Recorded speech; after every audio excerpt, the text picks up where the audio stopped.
The concrete slab had crushed him flat. No chest movement, no pulse, skin already cooling under the dust. The fire chief called it, "He's gone." And the EMTs stepped back, ready to tag and move on. But Lena Carter didn't move. She knelt beside the body, fingers pressed to his neck, and felt absolutely nothing. Everyone saw a dead man. She saw something else. She saw a window that hadn't closed yet. "I need 3 minutes," she said. The chief stared at her like she'd lost her mind. "Lady, he's been down 20 minutes. There's nothing left to save." Lena looked up, her voice flat and certain. "Then 3 minutes won't hurt. If you want to see how far a single choice can go, how one person refusing to quit can flip everything, stay with me until the end. Drop a comment with your city so I can see how far this story travels." The building had come down hard and fast. No warning. Just a low groan, then the entire north wing folded in on itself like a deck of cards, swallowing 12 people in a cloud of rebar and shattered glass. Lena had been 3 blocks away when the call came through.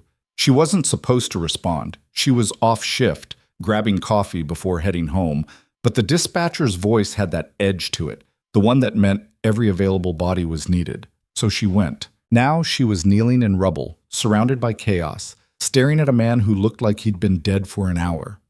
"Carter, move." The fire chief, a thick-shouldered man named Rollins, stepped closer, his tone clipped and final. "We've got live ones to pull. Don't waste time on a corpse." Lena didn't answer. She was already running through the checklist in her head. Pupils fixed. No respiration, no carotid pulse. Skin temperature dropping. By every standard measure, Rollins was right. But Lena had seen this before. Not here, not in Ashford City, but in places where the rules bent under pressure. She'd seen soldiers flatline in the field and come back if you gave them the right window. The problem was convincing anyone that the window existed. "Carter?" Rollins' voice sharpened. "I said move."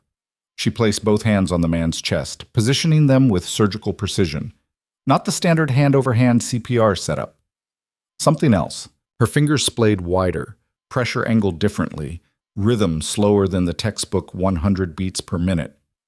She started compressions. "What the hell are you doing?" Rollins crouched beside her, his face flushed. "That's not protocol." "It's better than protocol," Lena said without looking up. A paramedic named Torres jogged over, medical bag swinging from his shoulder. He took one look at the scene and frowned. "Lena, he's been down too long. We need to—" "He's been down 19 minutes, Lena interrupted. "Maybe 20. That's not too long." "For what? Brain death?" Torres shook his head. "Even if you get a pulse back, he's gone. You know that." Lena's jaw tightened. She did know that. By civilian standards, 19 minutes without oxygen meant catastrophic brain damage, assuming you could even restart the heart. But she also knew that cold slowed everything down. The man had been buried under concrete in late autumn air, his core temperature already dropping when they pulled him out. Hypothermia bought time. Not much, but enough. "Where'd you even learn that technique?" Torres asked, watching her hands move in a rhythm that didn't match anything he'd been taught. "Somewhere you don't quit," Lena said. Rollins stood, brushing dust off his knees. "I'm not letting you turn this into a circus. We've got 4 people still trapped and you're wasting resources on—" "Then go help them," Lena cut in, her voice colder than she meant it to be. "I've got this." Rollins' face darkened. "You don't have anything. You're a nurse, not a doctor. You don't make the call here." "I'm making it anyway." For a moment, Rollins looked like he might physically pull her off the body. But a shout from across the rubble field pulled his attention. Someone had found another survivor, this one conscious and screaming. Rollins pointed at Torres. "Get her out of here, now." Then he turned and jogged toward the new crisis. Torres hesitated. He'd worked with Lena before, seen her handle trauma cases most nurses wouldn't touch. But this was different. This was a lost cause, and everyone knew it. "Lena," he said quietly, "you're going to get yourself suspended." "Probably." She didn't stop the compressions. Torres watched her for another few seconds, then sighed and dropped his bag beside her. "Fine. But if he doesn't come back in 2 minutes, we're done." Lena didn't answer. She was counting breaths, measuring pressure, adjusting her hand placement fractionally with each compression. Her arms burned. Sweat dripped down her temple despite the cold air. Around her, the scene churned. Firefighters hauling debris, EMTs triaging the wounded, bystanders shouting directions. No one was paying attention to the dead guy and the stubborn nurse who wouldn't let go, except one person. A woman in a gray blazer stood just outside the perimeter tape, watching Lena with the kind of focus that felt deliberate.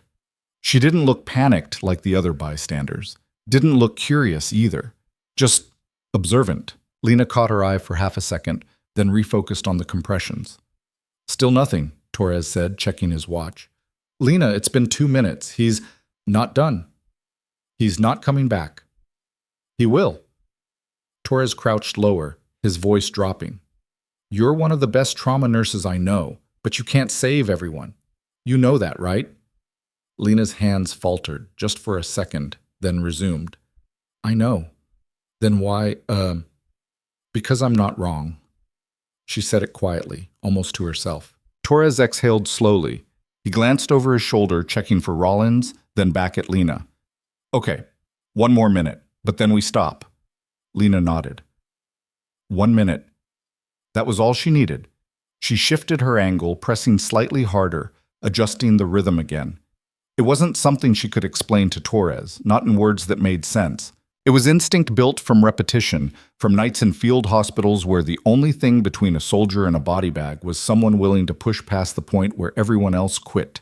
She'd been that person too many times to count.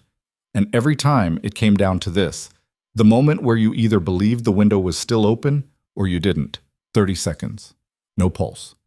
20 seconds. Still nothing. 10 seconds. Torres reached out, his hand hovering near her shoulder, ready to pull her back. And then she felt it. Not a beat. Not yet. Just a flutter. Something faint and arrhythmic, like an engine trying to catch. Lena's breath hitched. She adjusted her hands again, lighter now, less force, more precision. She wasn't trying to hammer the heart into submission anymore. She was coaxing it. Torres, she said. Check his pulse. Torres blinked. What? Check his pulse. Torres moved fast, fingers pressing to the man's neck. His eyes widened. I've got something. It's weak, but... He looked up at Lena, stunned. Holy shit! Lena didn't celebrate. She kept her hands moving, maintaining the rhythm, refusing to let the fragile thread snap. Get the AED, now! Torres scrambled for his bag, yanking out the automated external defibrillator. He ripped open the man's shirt, slapped the pads onto his chest, and powered it on. The machine beeped, analyzing. Everyone within earshot stopped what they were doing and turned to watch. The AED beeped again. No shock advised. That meant the heart was beating on its own. Torres stared at the screen like it had lied to him. That's not possible. Lena pulled her hands back slowly, watching the man's chest. It rose, fell, rose again. Shallow, uneven, but real. Jesus, Torres whispered. Lena, he was dead. He wasn't dead, Lena said. He was close. A paramedic from another unit jogged over, drawn by the commotion.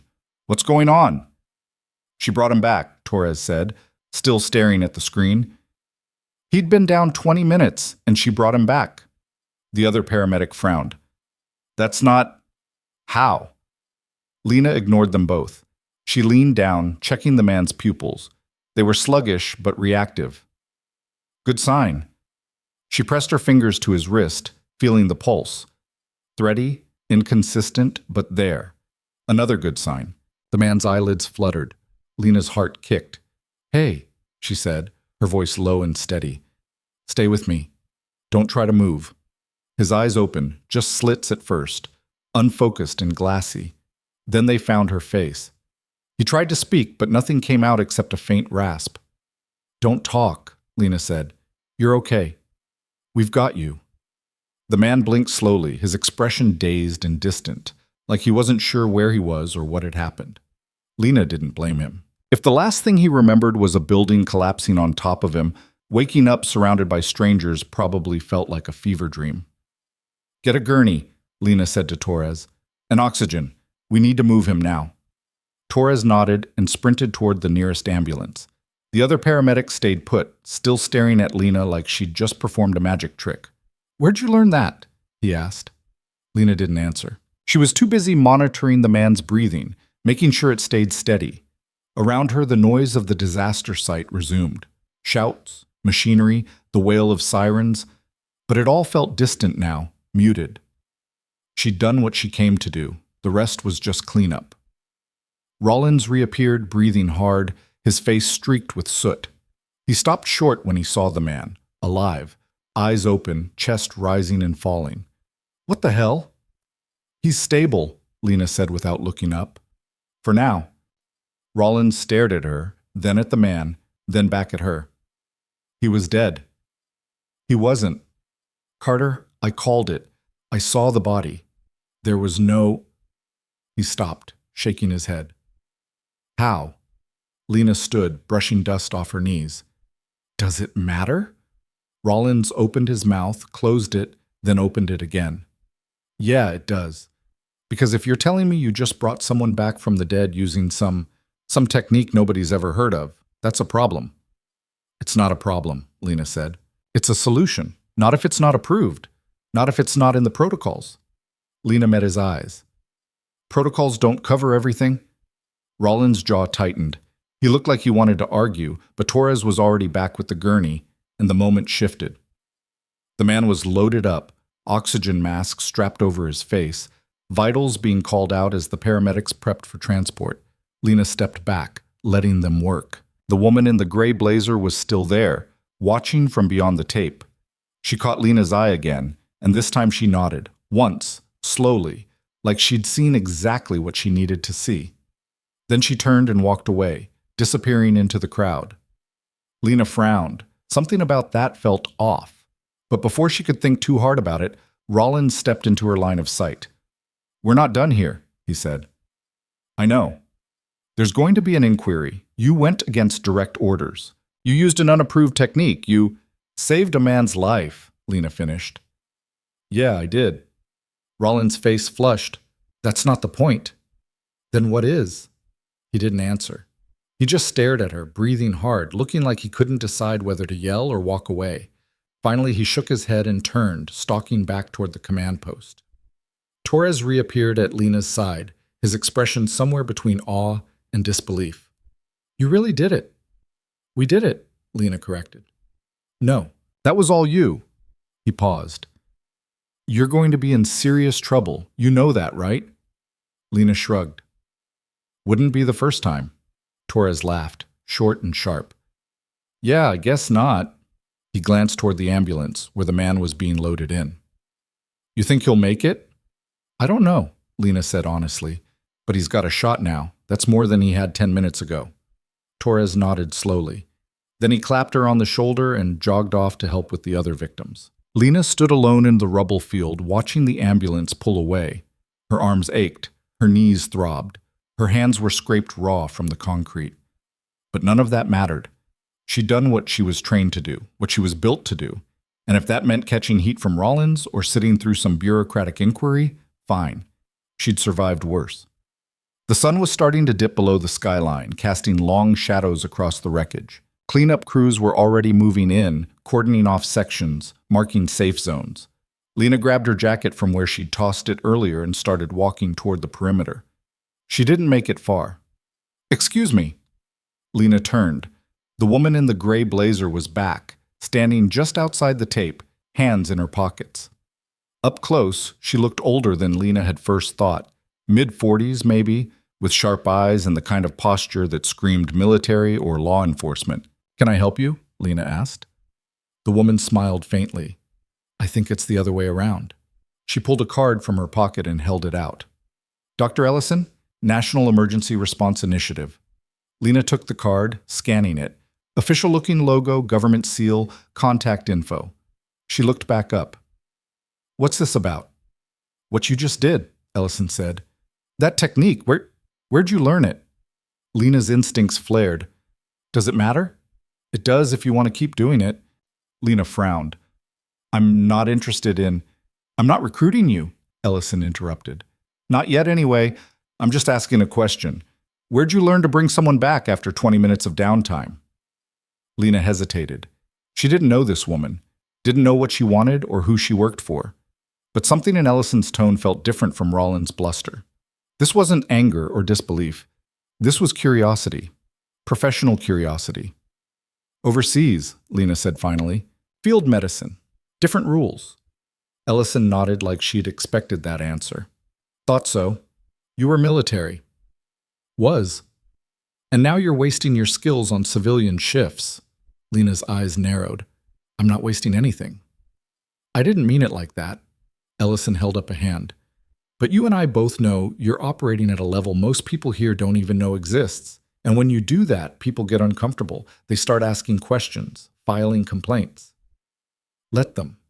Ellison smiled again, wider this time. You've got spine. I like that. She tucked her hands back into her pockets. Here's the deal. What you did today is going to attract attention. Some of it good, some of it not. And when the not good kind shows up, you're going to need someone in your corner who understands what you're actually doing. And that's you? Could be. Lena looked at the card again, then back at Ellison. What do you want? Right now, nothing. Just wanted to introduce myself. But when things get messy, and they will, give me a call. Ellison turned to leave, then paused. Oh, and Carter? That man you saved? He's going to live. Full recovery, if the early readings are right. Thought you'd want to know. Lena's chest tightened. How do you know that? Because I made a few calls on the way over here. Ellison smiled one last time. Like I said, when things get messy, you'll want someone who can make calls. Then she walked away, leaving Lena standing alone with a business card and a knot of unease growing in her stomach.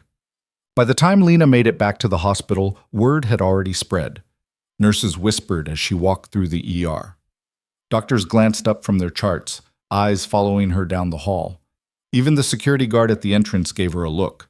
Half respect, half wariness. Lena ignored all of it. She dumped her jacket in her locker, scrubbed her hands at the sink, and checked the board for updates. The man from the collapse, identified now as Marcus Bellamy, age 34, construction worker, had been admitted to the ICU stable but critical. Neurological function still being assessed. She wanted to check on him, but her shift supervisor caught her first. Carter. My office. Now. Lena followed her down the hall, already knowing where this was going.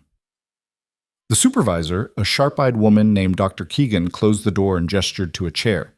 Lena didn't sit. Do you have any idea how many calls I've gotten in the last hour? Keegan asked. No. 7. 4 from administrators, 2 from legal, and 1 from someone who wouldn't give their name but insisted they needed to speak with you directly. Lena thought of Ellison. What did you tell them? That you're one of my best nurses and that I'd handle it internally. Keegan crossed her arms. So, you want to tell me what the hell happened out there? Lena gave her the short version. Collapse. Dead man. Brought him back. Rollins got pissed. End of story. Keegan listened without interrupting, her expression unreadable. When Lena finished, she sighed. You know I have to write this up. I know. And you know there's going to be an inquiry. I know that too. Keegan studied her for a long moment. You don't seem worried. Should I be? Carter, you defied a fire chief's direct order and used a technique that isn't in any civilian medical manual. If this goes sideways, you could lose your license. Lena met her eyes. But the man's alive. That's not the point. It's the only point. Keegan's jaw tightened. She looked like she wanted to argue, but something in Lena's expression stopped her. Finally, she shook her head. You're going to give me a heart attack one of these days. Probably. Keegan almost smiled. Almost. Get out of here. Go home. And for the love of, don't talk to anyone about this until legal clears you. Understood? Understood. Lena left the office and headed for the exit, but she didn't go home. Instead, she took the stairs up to the ICU and slipped inside. Marcus Bellamy's room was at the end of the hall, the door half open. Lena paused in the doorway.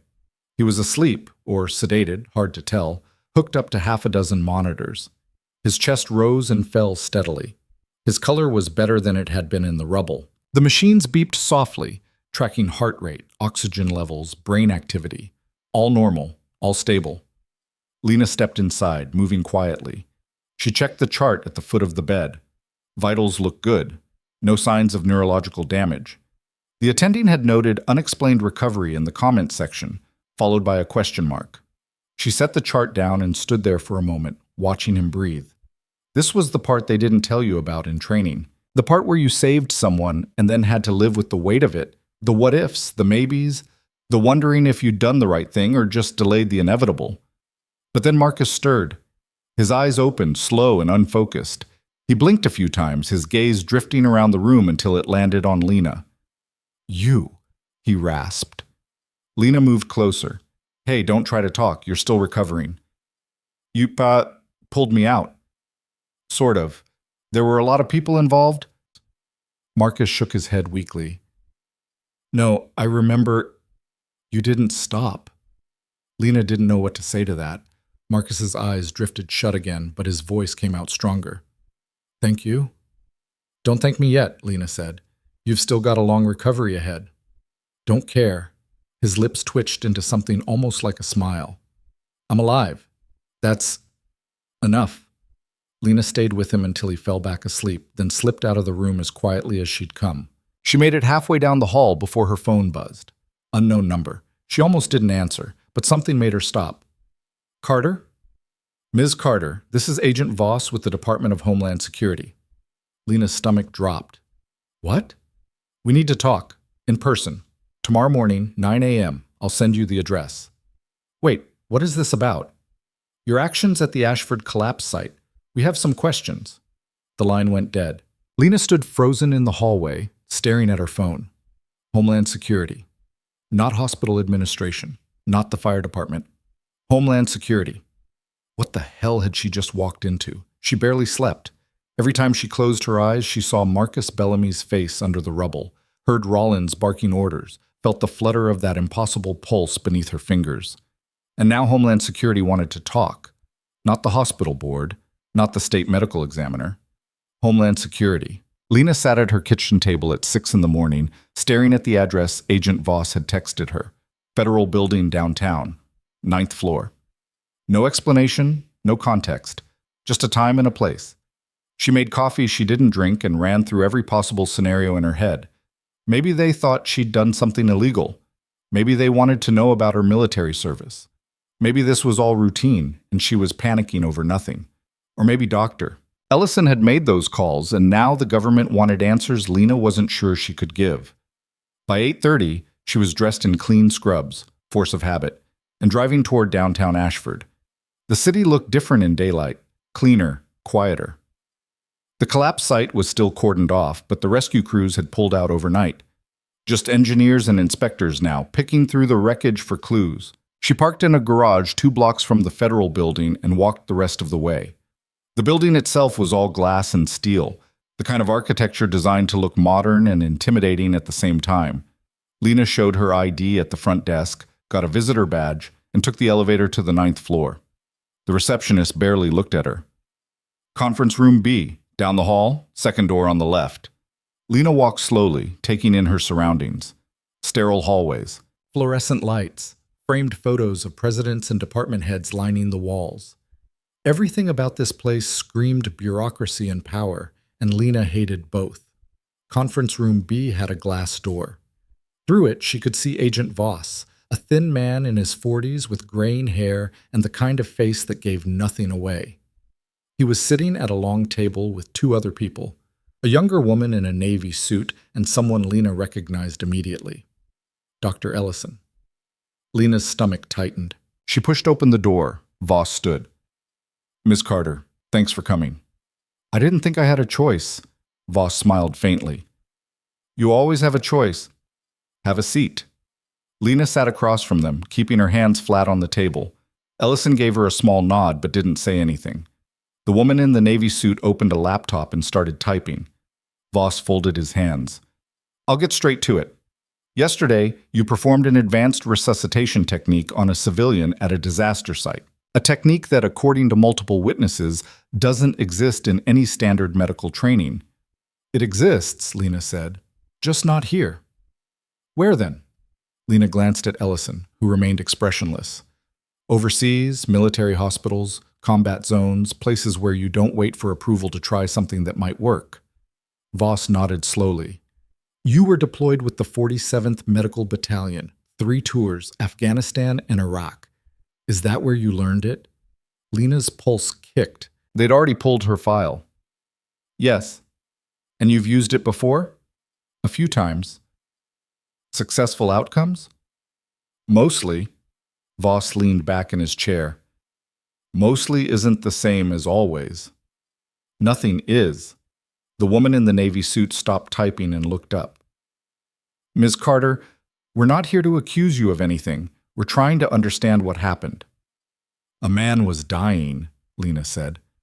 I stopped him from dying. That's what happened. Voss tilted his head. Fire Chief Rollins says you refused a direct order to stand down. He says you used a technique that violates standard emergency protocols and that you put other lives at risk by monopolizing resources. Lena's jaw tightened. Rollins is covering his ass because he called it too early. Did he? Yes. And you're certain of that? I brought a dead man back to life, Lena said flatly. So yeah, I'm certain. Ellison finally spoke.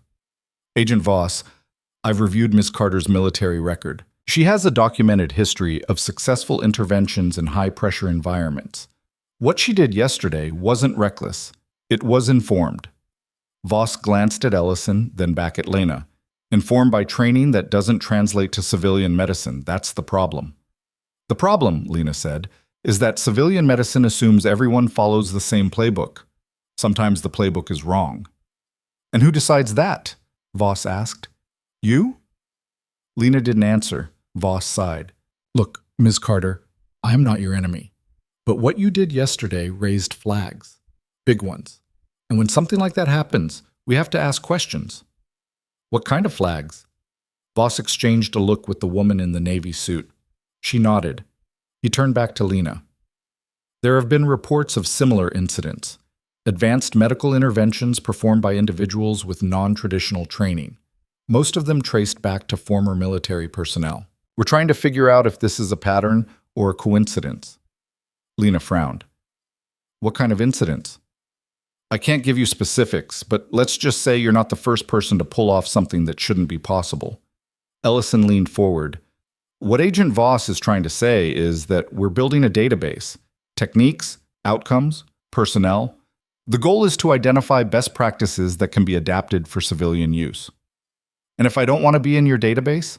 Lena asked. Then you don't have to be, Voss said. But it would help. Not just us. Everyone. If what you did yesterday can be taught, replicated, standardized, that's lives saved. A lot of them. Lena looked at Ellison. Is that why you showed up yesterday? To scout me? Ellison didn't flinch. I showed up because I heard chatter about an anomaly at the collapse site. When I saw what you did, I knew it was worth following up. Chatter from who? Does it matter? Yeah, Lena said. It does. Ellison smiled faintly. You're sharp. I like that, but I'm not at liberty to say. Voss cleared his throat. Miss Carter, we're not asking you to hand over state secrets. We just want to understand the technique, how it works, when it works, what the risks are. If you're willing to walk us through it, we can take that information and figure out how to integrate it into emergency response training. And if I'm not willing? Voss's expression didn't change. Then we respect that. But the inquiry into your actions will continue. And depending on how that goes, you might face disciplinary action from the hospital or the state medical board. Lena felt the trap closing, cooperate, or face consequences. It wasn't a choice, it was leverage. I need time to think about it, she said. Voss nodded. Fair enough, but don't take too long. The inquiry starts in 72 hours. Lena stood. Are we done? For now. She turned and walked out without looking back. Ellison caught up with her in the hallway. Carter, wait. Lena stopped but didn't turn around. Ellison stepped in front of her. I know this feels like an ambush, but Voss is right. What you did yesterday matters. And if you walk away now, someone else is going to take credit for it. Someone who doesn't understand it the way you do. I don't care about credit. Then care about the next Marcus Bellamy, the one who dies because nobody knows what you know. Lena finally looked at her. You're good at this? At what? Selling the mission. Ellison's smile was thin. It's not a sale if it's true. Lena shook her head and walked toward the elevator. Ellison didn't follow. By the time Lena got back to the hospital, her phone was blowing up. Texts from Torres, voicemails from Dr. Keegan, 3 missed calls from a number she didn't recognize. She ignored all of it and went straight to the ICU. Marcus Bellamy was awake, sitting up even.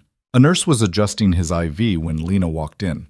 The nurse glanced at her, smiled nervously, and slipped out. Marcus looked better.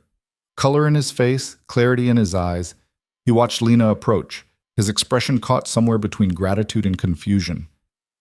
"They told me you're in trouble," he said. Lena pulled up a chair. "Don't worry about it." "Kind of hard not to. You saved my life, and now people are pissed at you for it." "People are always pissed at something." Marcus laughed, short and rough, but real. "Yeah, I guess." He shifted in the bed, wincing. "Doctors say I shouldn't even be alive. They keep running tests, trying to figure out what you did." "What did you tell them?"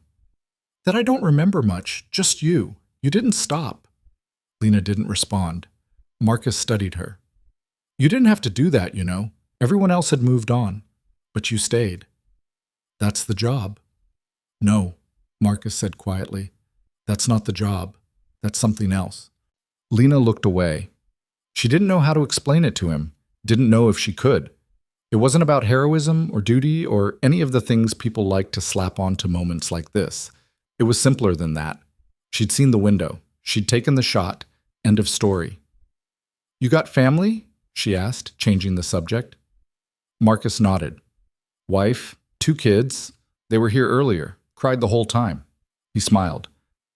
"Good crying, though. The kind that doesn't stop." "Good. They want to meet you." "Thank you." Lena shook her head. "Not necessary." "Maybe not. But they're going to do it anyway." Marcus paused. "You got people?" Lena hesitated. "Not really. That sucks." "It's fine." Marcus didn't look convinced, but he let it drop.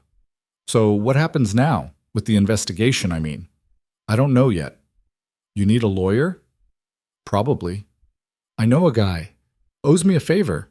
I can make a call." Lena almost smiled. "You've been awake for 12 hours and you're already trying to fix my problems." "You fixed mine," Marcus said. "Seems fair." Before Lena could answer, the door opened and Dr. Keegan walked in. Her expression was tight, controlled. "Carter, my office. Now." Lena stood. "I'll be back," she told Marcus. "I'm not going anywhere." Keegan didn't say a word until they were back in her office with the door closed. Then she turned on Lena, arms crossed. "Do you have any idea how bad this is?" "I'm getting a pretty good idea." "Homeland Security, Carter. They pulled your file. They've been asking questions about your deployment history, your training, your—" She stopped, shaking her head. "What the hell did you do over there?" "My job." "Don't give me that. I need to know what I'm dealing with." Lena met her eyes. "I brought people back who shouldn't have come back. Same thing I did yesterday." Keegan exhaled slowly. "And now the government wants to know how." "Looks like it." Keegan sat down heavily. "Legal called. They're recommending suspension pending the inquiry. Paid, at least. But you're off the schedule until this gets resolved." Lena's chest tightened. "For how long?" "However long it takes." Keegan looked up. "I fought them on it for what it's worth. Told them you're one of the best trauma nurses I've ever worked with. But they're scared, Carter. Scared of lawsuits? Scared of liability? Scared of whatever the hell you learned in the desert." "It wasn't the desert," Lena said. "It was the mountains." Keegan almost laughed. "Does it matter?" "Not really." Keegan rubbed her face. "Go home. Get some rest. And for the love of everything, don't talk to anyone about this. Not the press, not your friends, not Marcus Bellamy's grateful family. Nobody." Lena nodded and left. She made it to her car before the anger hit. Not at Keegan, not at Voss, not even at Rollins. At the whole situation, she'd done the right thing, the only thing, and now she was being punished for it. Suspended. Investigated. Treated like a problem instead of a solution. She sat in the driver's seat, gripping the wheel, breathing hard. Then her phone rang. Unknown number again. She almost didn't answer, but something told her she should. Carter. Ms. Carter, this is Fire Chief Rollins. Lena's jaw clenched. What do you want? I wanted to apologize. That stopped her. What? Rollins cleared his throat. I was wrong yesterday. I called it too early, and you were right to push back. Marcus Bellamy is alive because of you, and I shouldn't have tried to stop you. Lena didn't know what to say. I've already filed a report with the department, Rollins continued. I took full responsibility for the miscommunication. It won't erase the inquiry, but it should help. Why are you doing this? Rollins was quiet for a moment. Because I've been doing this job for 20 years, and I've never seen anyone bring someone back after that long. And because if I don't admit when I'm wrong, I'm no better than the bureaucrats I complain about. Lena leaned back in her seat. Thank you. Don't thank me yet. The inquiry is still happening, but at least now you've got one less person working against you. The line went dead. Lena sat there for a long time, staring at the phone. Maybe things weren't as bad as she thought. Maybe Rollins' report would be enough to shift the narrative. Maybe... Her phone buzzed again. Text message. Unknown number. You don't know me, but I know what you did. Meet me tonight, 10 p.m. Pier 19. Come alone. Lena's blood ran cold. She stared at the message, reading it 3 times to make sure she wasn't imagining it. Then she looked around the parking lot, suddenly aware of how exposed she was. No one was watching. No cars idling nearby, just the usual hospital traffic, doctors coming and going, families visiting patients. But the text was real. She typed back, "Who is this?" The response came immediately. "Someone who can help or hurt. Your choice." Lena's hands shook. This wasn't Voss. Wasn't Ellison. Wasn't anyone she knew. This was something else, something darker. She thought about ignoring it, deleting the message, blocking the number, pretending it never happened. But she knew she wouldn't, because whoever sent that message knew exactly what they were doing. They'd hooked her with 2 words, help and hurt. And now Lena had to know which one they meant. She started the car and drove home, her mind racing. Pier 19 was on the east side of Ashford, down by the old shipping district. Abandoned warehouses, empty docks, the kind of place where nobody asked questions. If this was a setup, it was a good one. But if it wasn't... Lena spent the rest of the day pacing her apartment, checking the locks, double-checking her phone. She thought about calling Torres, telling him what was happening, but the message had been clear, come alone. And something told her that if she brought backup, whoever was waiting wouldn't be there. At 9:30, she grabbed her jacket and headed out. The drive to Pier 19 took 20 minutes. The streets got quieter as she went, the buildings older and more decrepit. By the time she pulled into the gravel lot near the pier, she was the only car in sight. She killed the engine and sat in the dark, watching. The pier stretched out into the water, its wooden planks sagging and rotted in places. A single streetlight flickered at the entrance, casting weak yellow light over the scene. Beyond that, nothing but shadows. Lena checked her phone, 9:58 p.m. She got out of the car, leaving the keys in the ignition. If this went bad, she wanted to be able to run. The pier creaked under her feet as she walked. Cold wind whipped off the water, carrying the smell of salt and rust. She kept her hands in her pockets, her eyes scanning the darkness ahead. At the end of the pier, a figure stood silhouetted against the water, tall, broad-shouldered, hands clasped behind their back. Lena stopped 10 feet away. "I'm here." The figure turned. A man, older, maybe 60, with a weathered face and eyes that had seen too much. He wore a long coat and a faint smile that didn't reach his eyes. "Ms. Carter," he said, "thank you for coming." "Who are you?" "Someone who's been watching you for a very long time." Lena's pulse spiked. "That's not an answer." "No," the man agreed, "but it's the only one you're getting tonight." He stepped closer, and Lena fought the urge to step back. "You did something extraordinary yesterday, something most people couldn't do. And now the government wants to put you in a box, study you, turn you into a case file." "How do you know that?" The man smiled wider. "Because I've seen it happen before, to others like you." "Others?"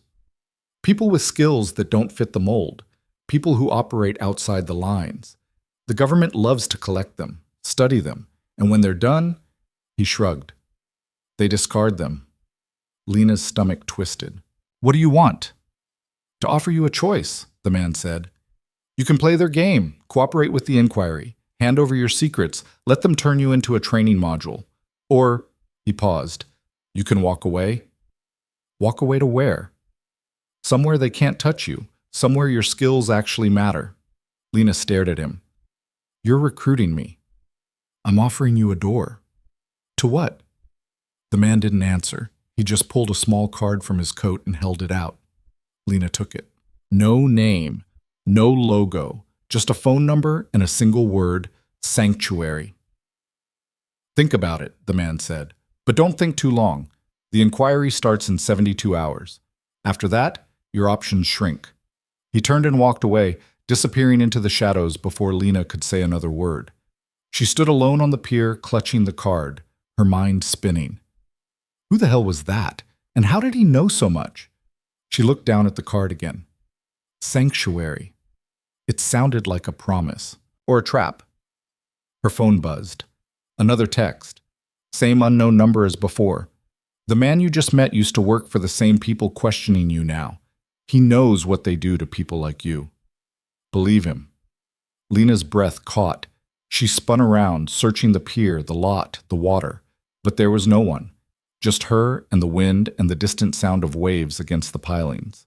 She got back in her car and locked the doors, her hands shaking.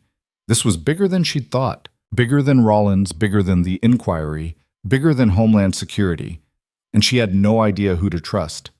She drove in circles for an hour, checking her mirrors every 30 seconds, taking random turns to see if anyone followed. No one did. But that didn't mean she was alone. By the time she got back to her apartment, it was past midnight.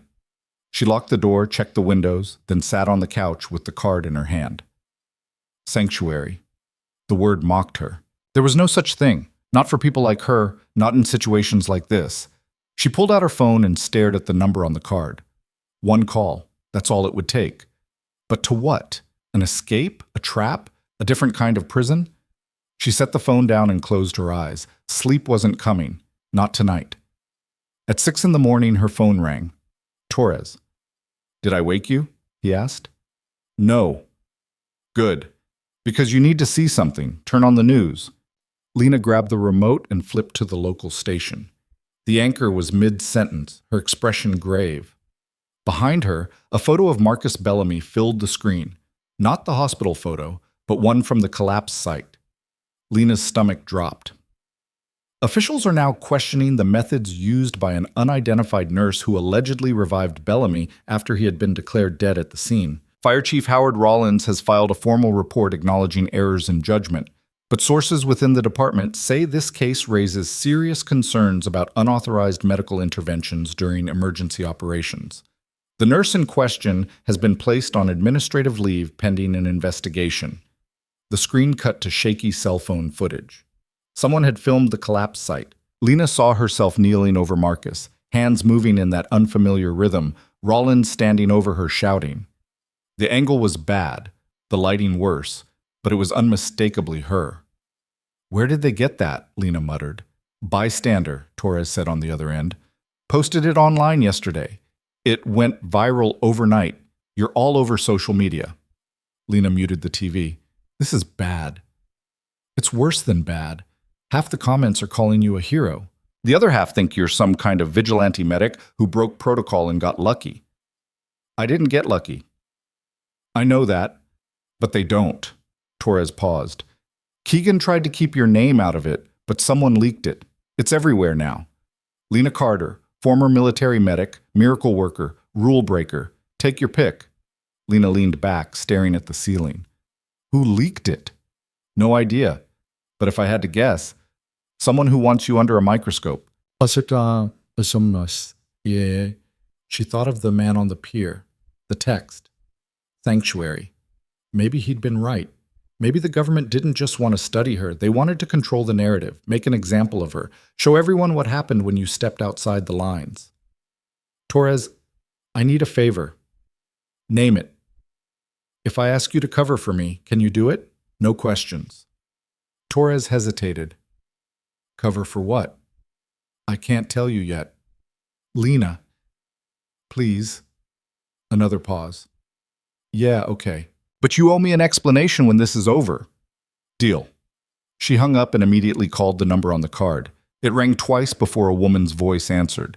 Calm, professional, no greeting. You have 48 hours to make a decision, the voice said. After that, this number stops working. I need more information, Lena said. Information costs time. Time costs leverage. Choose. Who are you people? The ones who don't ask permission. The line went dead. Lena threw the phone onto the couch. Every option felt like a noose tightening. Stay and fight the inquiry, risk losing her license, maybe her freedom, run and disappear into whatever black ops nightmare the pier man was offering, or do nothing and let the system grind her down piece by piece. She stood and paced. Then her doorbell rang. She froze. No one came to her apartment, ever. She moved to the door and checked the peephole. Doctor. Ellison stood in the hallway, hands in her coat pockets, looking like she had all the time in the world. Lena opened the door but didn't step aside. How did you get my address? Same way I got your file. Ellison smiled faintly. Can I come in? No? Fair enough. Ellison leaned against the door frame. You met someone last night, older man, Pier 19. Lena's blood went cold. You're following me. We're keeping tabs. There's a difference. Not to me. Ellison's smile faded. Lena, listen to me very carefully. The man you met last night is named Victor Kane. He used to work for a program we shut down 8 years ago. A program that recruited people like you, people with unconventional skills, and used them for off-book operations. When we shut it down, Kane disappeared. But he's been rebuilding, quietly, and now he's recruiting again. Why should I believe you? Because if you call that number he gave you, you won't just disappear from the inquiry. You'll disappear from everything, your life, your identity, your choice. Kane doesn't offer sanctuary. He offers servitude. Lena crossed her arms. And what do you offer? A spotlight? A dissection? I offer transparency, Ellison said. Work with us. Share what you know. Help us build better protocols. And in return, you get to keep your life. I already have my life. Do you? Ellison gestured toward the street. You're suspended. You're all over the news. You've got Homeland Security breathing down your neck and a man like Kane whispering in your ear. That's not a life, Lena. That's a countdown. Lena clenched her jaw. I need time. You don't have time. The inquiry is in 48 hours. If you don't cooperate, they'll bury you. And if Kane gets to you first, I can't help you. Maybe I don't want your help. Ellison studied her for a long moment. Then she pulled a folder from her coat and handed it over.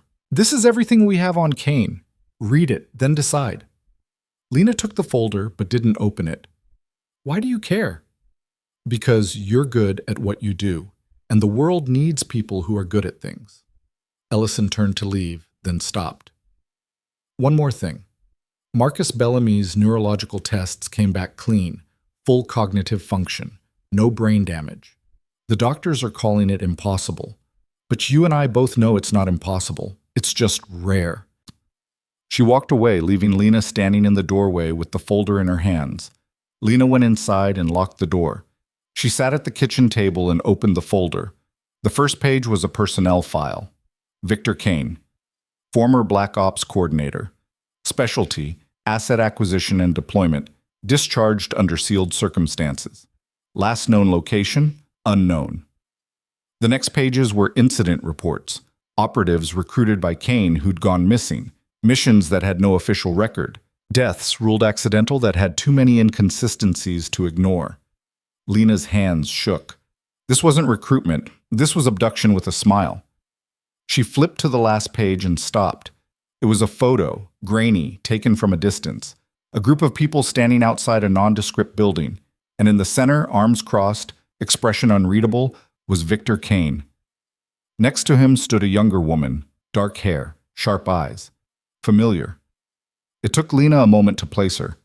Then it clicked. The woman in the navy suit from the federal building.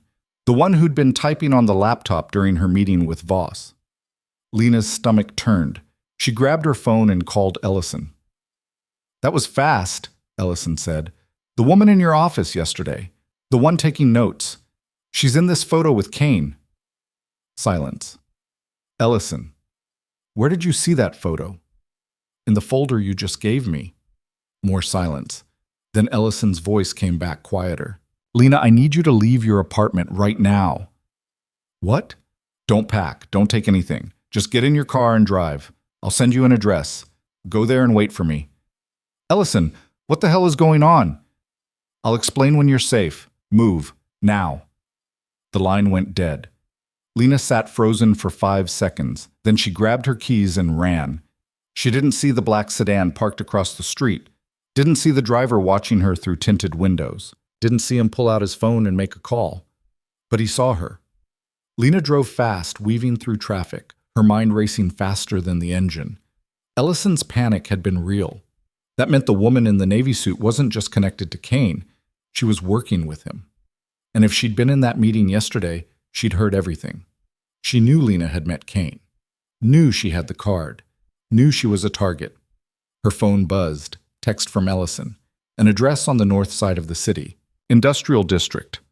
Lena punched it into the GPS and took the next exit. 20 minutes later, she pulled into a lot surrounded by chain-link fence. An old warehouse loomed ahead, windows dark, no signs of life.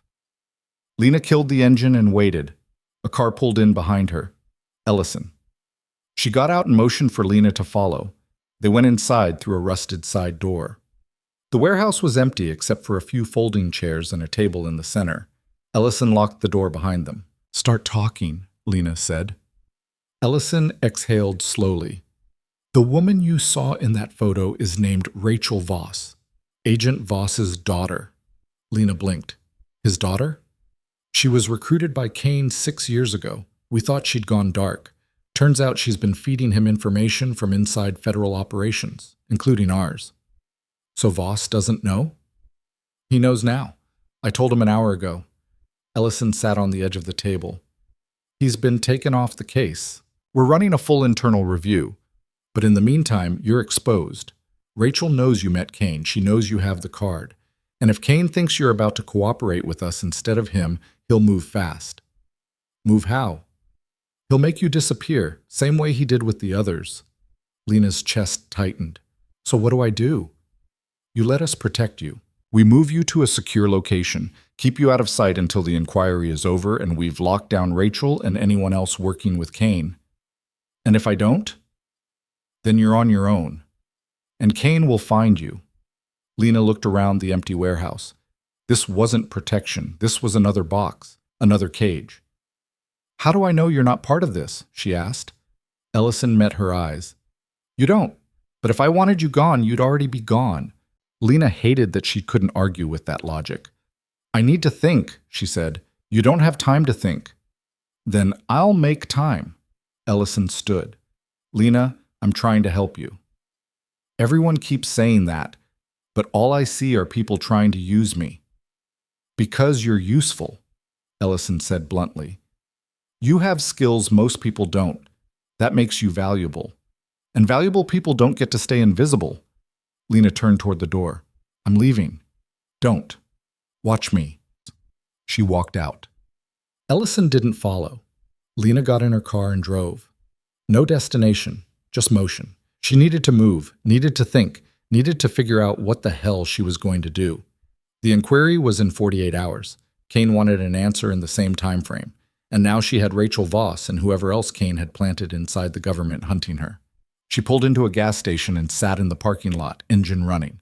Her phone buzzed. Unknown number. She almost didn't answer, but she did. Miss Carter, Victor Kane's voice, calm, almost friendly. I heard you had an interesting conversation with Dr. Ellison. Lena's grip tightened on the phone. How do you know that? Because I know everything, where you are, who you're talking to, what you're thinking. He paused. You're wondering if you can trust me. The answer is no. But you can trust that I keep my promises, and I promised you sanctuary. From what? You? Kane laughed. From them. The people who want to turn you into a case study. The ones who will parade you in front of Congress, make you testify about techniques you learned in war zones, then lock you in a lab and tell you it's for the greater good. And what do you want? I want you to be what you were meant to be. Not a nurse. Not a soldier. Something better. I'm not interested. You say that now. But in 48 hours, when the inquiry starts and they put you under oath and ask you to explain how you brought a dead man back to life, you'll realize you have 3 choices. Lie and go to prison for perjury. Tell the truth and lose your freedom, or disappear. You're insane. I'm realistic. Kane's tone didn't change. The offer stands. Call the number. We'll handle the rest. The line went dead. Lena sat in the parking lot, hands shaking. She wanted to scream, wanted to throw the phone out the window, wanted to go back in time and never kneel beside Marcus Bellamy's body. But she couldn't. Her phone buzzed again. Text from Torres.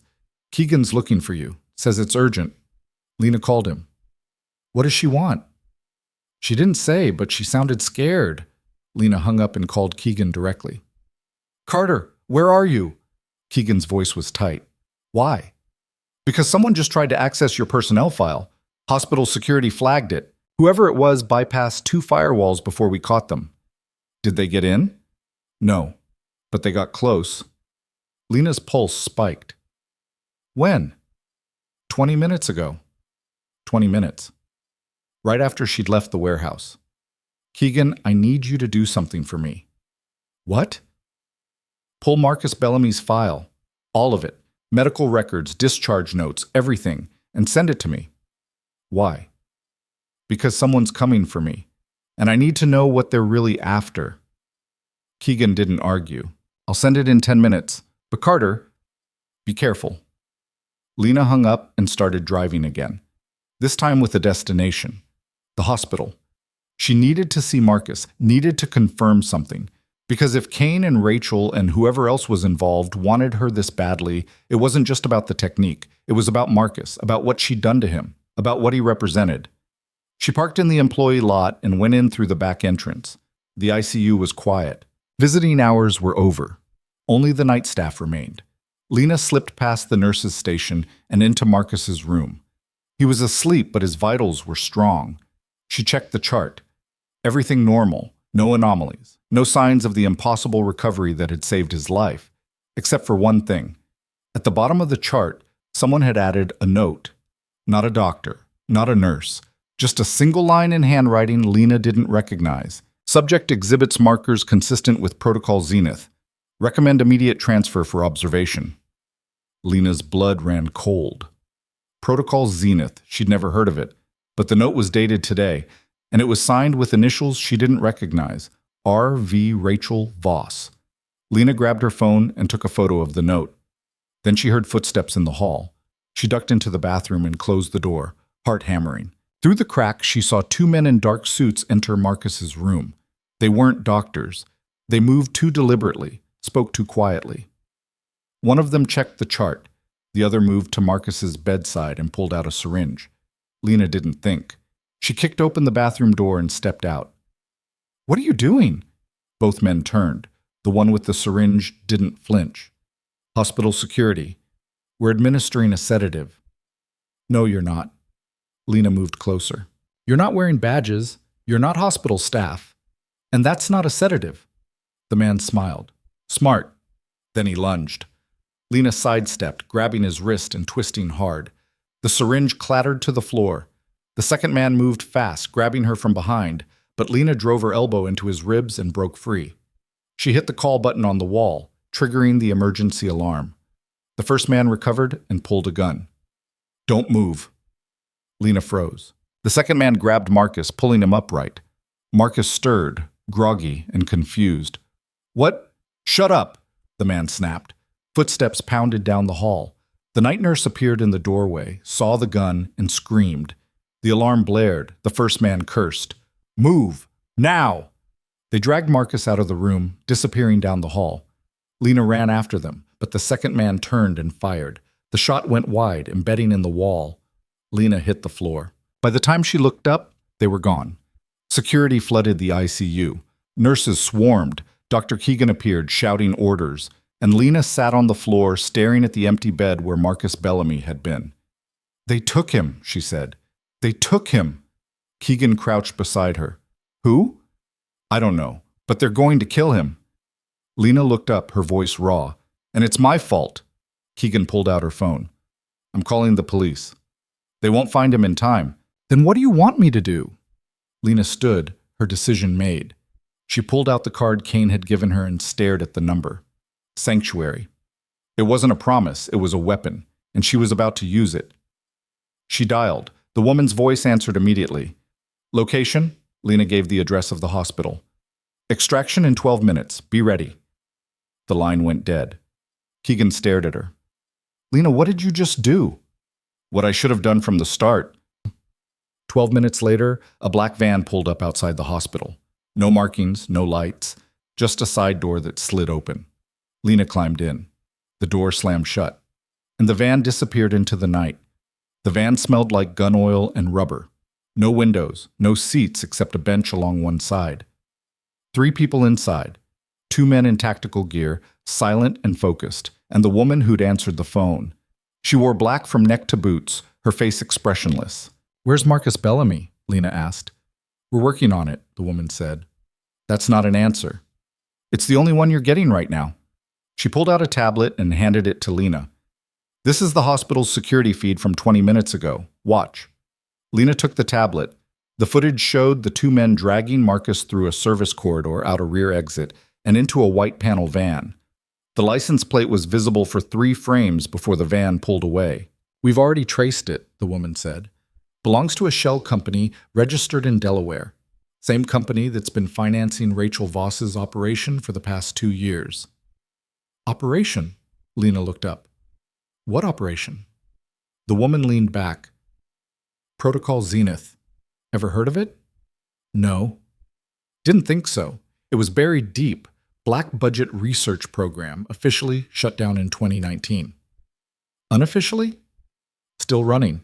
The goal was to identify and study extreme physiological responses, people who survived things they shouldn't, soldiers who recovered from catastrophic injuries, civilians who walked away from fatal accidents, and nurses who brought the dead back to life. Lena's stomach dropped. You're saying they've been tracking me? Not just you, dozens of people, maybe hundreds. Anyone who showed markers of what they called adaptive resilience. Marcus Bellamy became a marker the second you brought him back. That note on his chart wasn't random. Rachel flagged him for extraction. Why? The woman's expression didn't change. Because they want to know what makes people like you different, and they're willing to cut you open to find out. Lena's hands tightened on the tablet. So Kane was telling the truth.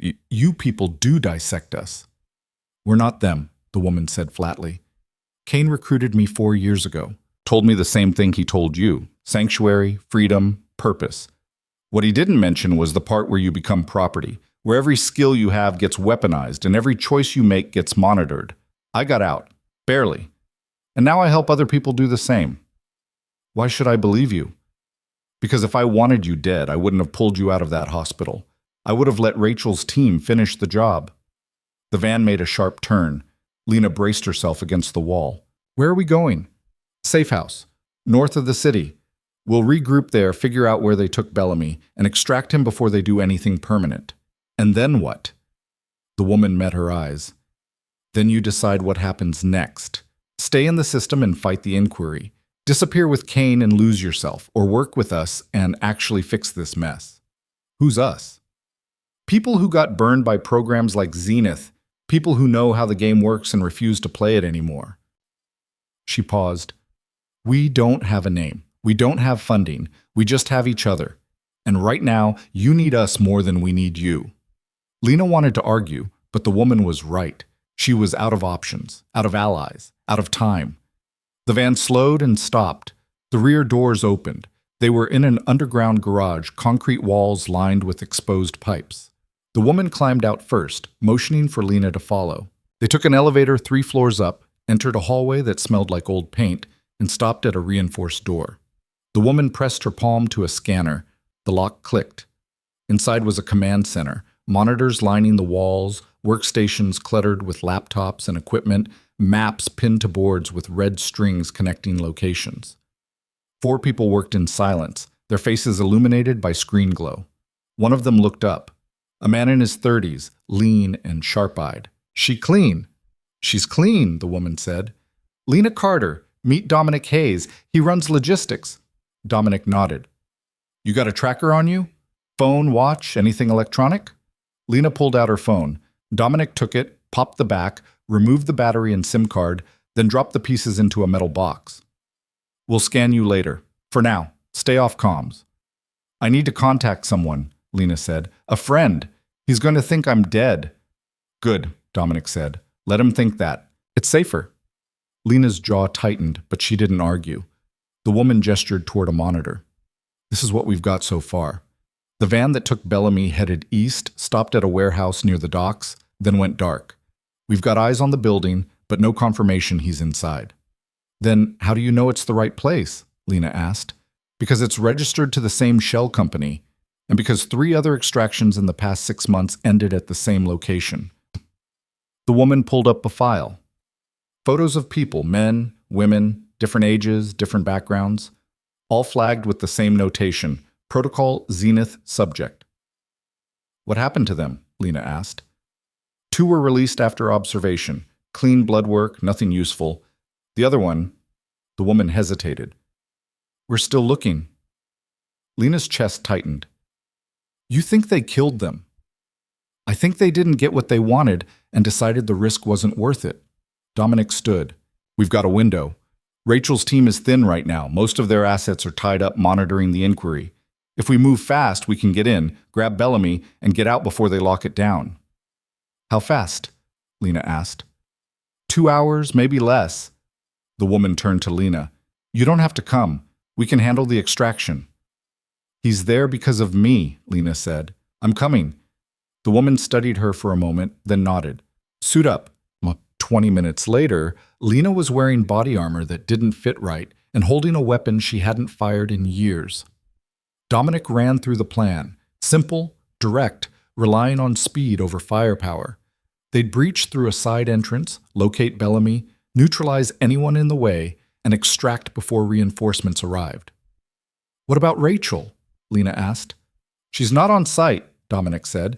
Intel puts her downtown, meeting with her father, probably trying to cover her tracks now that Ellison's on to her. And Kane? Unknown. But he's not the priority right now, Bellamy. Bellamy is. They loaded into 2 vehicles, Lena in the second with the woman and one of the tactical operators. The drive took 15 minutes. The warehouse loomed ahead, a squat concrete structure surrounded by chain-link fence. No lights, no visible security. Too quiet, the woman muttered. Dominic's voice crackled over the radio. Thermals showing 3 bodies inside. Ground floor, northeast corner, no movement. Could be Bellamy and 2 guards, the woman said. Or a trap. Only one way to find out. They moved fast. Bolt cutters on the fence, then a silent approach to the side entrance. Dominic disabled the lock with a bypass tool, and they slipped inside. The interior was dark, lit only by emergency exit signs. Rows of empty shelving stretched into shadow. The air smelled like dust and motor oil. Lena followed the woman, keeping low, weapon raised. They found the 3 heat signatures in a room at the back. Dominic signaled for the breach. The door flew open and they swept in. Marcus Bellamy was strapped to a gurney, unconscious but breathing. 2 men in lab coats stood over him, one holding a syringe, the other scribbling notes. Both froze when they saw the weapons. Hands up, Dominic barked. They complied. The woman moved to Marcus, checking his vitals. He's sedated. Pulse is stable. We need to move him now. One of the men spoke, his voice shaking. You don't understand. We're not hurting him. We're studying. Shut up, Dominic said. He zip-tied both men to a pipe and grabbed the notes from the table. Lena, help her with Bellamy. Lena and the woman unstrapped Marcus and lifted him onto a transport stretcher. He was heavy, dead weight. They moved quickly, retracing their steps through the warehouse. They were halfway to the exit when the light snapped on. A voice echoed through the space. Victor Kane. Ms. Carter, I was hoping you'd show up. Lena froze. Kane stood on a catwalk above them, hands clasped behind his back, flanked by armed men. He looked calm, almost pleased. You've made this much harder than it needed to be, Kane said, but I suppose that's what I admire about you. You don't quit. Let us leave, Lena said. Can't do that. Marcus Bellamy represents years of research, and you, Ms. Carter, are the key to understanding why he survived. I can't let either of you walk away. Dominic raised his weapon. We've got him outnumbered. Kane smiled. Do you? The doors behind them slammed shut. More armed men appeared, cutting off the exit. Lena's pulse spiked. They were surrounded. You have two choices, Kane said. Surrender, and we'll make this quick. Or fight and watch everyone you care about die. The woman stepped forward. You're bluffing. Am I? Kane pulled out a phone and showed the screen. It was a live feed, Torres, sitting in his apartment, unaware he was being watched. One call and he's gone, along with anyone else you've ever spoken to. Lena's breath caught. Don't. Then drop your weapons. Dominic didn't move. We're not giving up. Kane sighed. I was afraid you'd say that. He raised his hand. Gunfire erupted. Lena hit the ground, dragging Marcus with her. The woman returned fire, taking down two of Kane's men. Dominic threw a flashbang, and the warehouse exploded in light and sound. Lena's ears rang. She couldn't see, couldn't think. Then someone grabbed her arm and pulled. The woman. Move! They ran, dragging Marcus between them. Dominic covered their retreat, firing in controlled bursts. Bullets tore through the shelving around them. Glass shattered. Metal screamed. They made it to a service door and kicked it open. The second vehicle was waiting, engine running. They threw Marcus inside and piled in after him. The driver floored it. Behind them, Kane's men poured out of the warehouse, firing. Bullets punched holes in the rear window. Lena ducked, shielding Marcus with her body. The vehicle swerved, tires screeching, then straightened out and accelerated. They didn't stop until they were 10 miles away. The safe house felt smaller when they got back. Dominic was bleeding from a shoulder wound but refused treatment until Marcus was stable. The woman started an IV, pumping fluids and checking vitals. Lena sat in the corner, hands shaking, adrenaline still spiking through her system. He'll be okay, the woman said. The sedative is wearing off. He should wake up in an hour. Lena nodded but didn't speak. Dominic slumped into a chair, pressing gauze to his shoulder. Kane's going to retaliate. We need to move again. Where? The woman asked. I don't know, but we can't stay here. Lena stood. We're not running. Dominic looked at her. What? We're not running, Lena repeated. Kane wants me. Rachel wants Marcus. They're not going to stop until they get what they want, so we give it to them. The woman frowned. You want to surrender? No, I want to flip the board. She pulled out the tablet the woman had given her earlier and opened the security footage. This footage shows Rachel's team abducting Marcus from a hospital. That's federal kidnapping, assault with a deadly weapon, conspiracy. So, Dominic said, so we give it to the press. All of it. The footage, the notes from the warehouse, the names of everyone involved. We blow this thing wide open and let the system eat itself. The woman shook her head. You can't trust the system. It's corrupt. I'm not trusting the system, Lena said. I'm weaponizing it. Rachel's father is Agent Voss. He's already under investigation. If we dump this evidence publicly, he'll have no choice but to act. And when he does, Rachel goes down. Kane loses his inside contact, and the whole operation collapses. Dominic stared at her. That's insane. It's the only play we've got. The woman considered it. If we release this, you'll be exposed too. Your face is all over that footage. People will know who you are. I'm already exposed, Lena said. Might as well make it count. Dominic laughed, short and sharp. You've got guts. I'll give you that. Can you get the footage to the media? Lena asked. Yeah, but once it's out, there's no taking it back. Good. Marcus stirred on the gurney, his eyes fluttering open. He blinked, disoriented, then focused on Lena. What happened? You were kidnapped, Lena said. We got you back. Marcus tried to sit up, winced, and lay back down. Why? Because someone thinks you're special, and they're not wrong. Marcus frowned. I'm not special. I'm just alive. Exactly. Dominic stood. I'll get the footage prepped, but we need to move fast. Once this hits, Kane's gonna know it came from us. Let him, Lena said. The woman walked over to a workstation and started pulling files. We'll need more than just the footage. We need documentation. The lab notes, the extraction records, anything that ties Rachel and Kane to Protocol Zenith. How long? Lena asked. Give me 2 hours. Lena nodded and turned to Marcus. You should rest. Can't, Marcus said. Not after what I just heard. They were going to experiment on me? Yeah. Why? Lena hesitated. Because you survived something you shouldn't have, and they want to know how. Marcus closed his eyes. This is insane. It is, but it's almost over. You sure about that? No, but I'm going to act like I am. Marcus smiled weakly. You're terrible at lying. I know. 2 hours later, Dominic had compiled everything. The hospital footage, the warehouse extraction, lab notes detailing Protocol Zenith's objectives, financial records linking the shell company to Rachel Voss, even transcripts of intercepted communications between Kane and his operatives. This is enough to bury them, Dominic said, but it's also enough to bury you. Once this goes public, you're going to be under a microscope. Every decision you've ever made, every technique you've used, everything.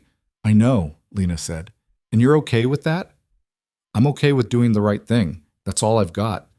Dominic nodded. All right, let's burn it down. He uploaded everything to a secure server, then pushed it out through encrypted channels to every major news outlet, whistleblower platform, and independent journalist he trusted. Within 30 minutes, the first article went live. Within an hour, it was trending worldwide.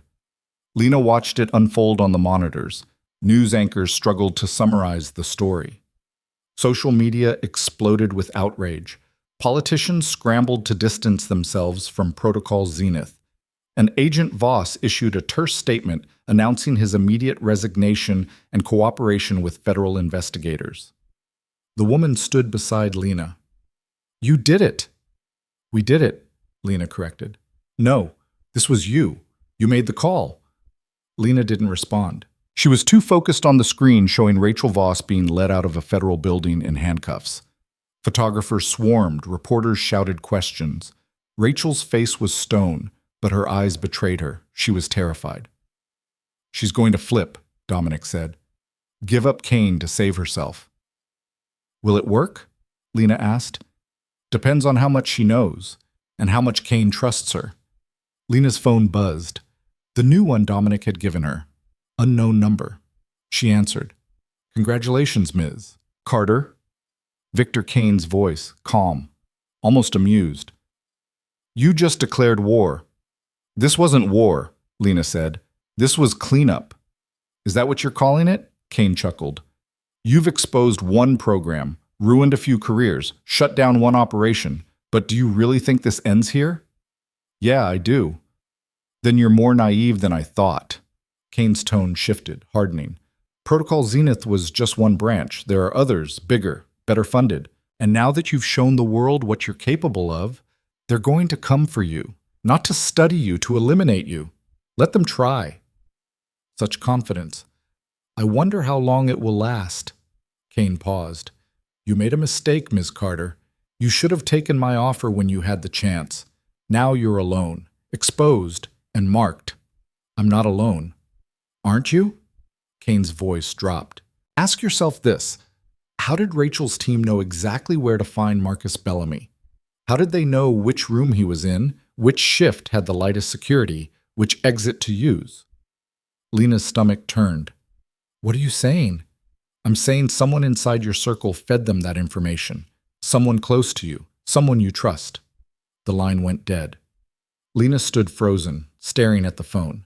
Around her, the safe house continued operating, monitors flickering, keyboards clacking, voices discussing next steps, but all she could hear was Kane's voice echoing in her head. Someone you trust.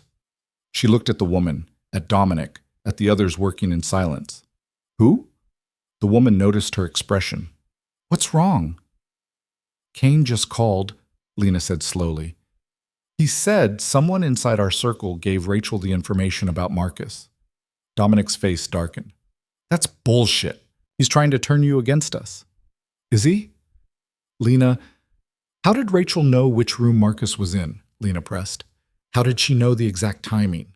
The woman stepped forward. Hospital records are public if you know where to look. She could have hacked the system. Or someone told her. Silence fell over the room. The others stopped working, watching.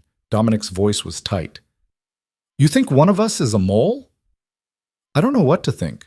We just risked our lives for you, Dominic said.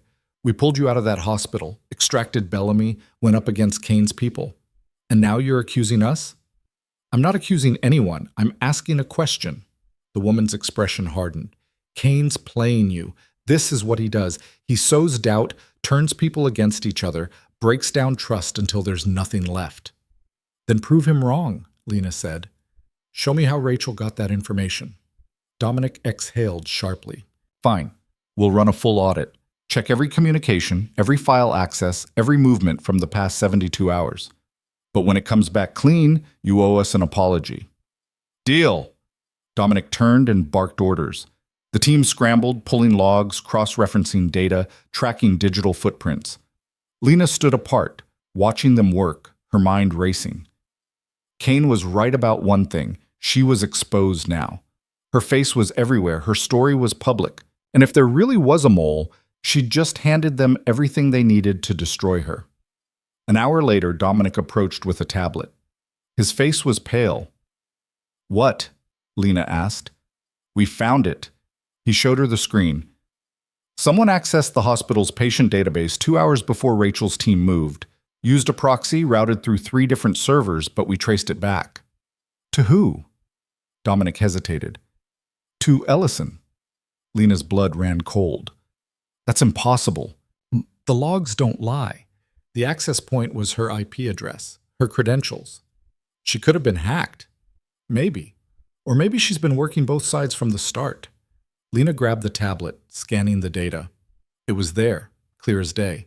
Dr. Ellison had accessed Marcus Bellamy's file, pulled his room assignment, his treatment schedule, his security protocols. And she'd done it from her office at the Federal Building. The woman came over. What are you going to do? Lena set the tablet down. I'm going to ask her. Bad idea, Dominic said. If she's dirty, confronting her tips our hand. I don't care. I need to hear it from her. Lena, I'm going. She walked out before anyone could stop her. 40 minutes later, Lena stood outside the Federal Building, staring up at the lights on the 9th floor, Ellison's office. She took the elevator up, walked past the empty receptionist desk, and knocked on the door. Come in. Lena pushed it open.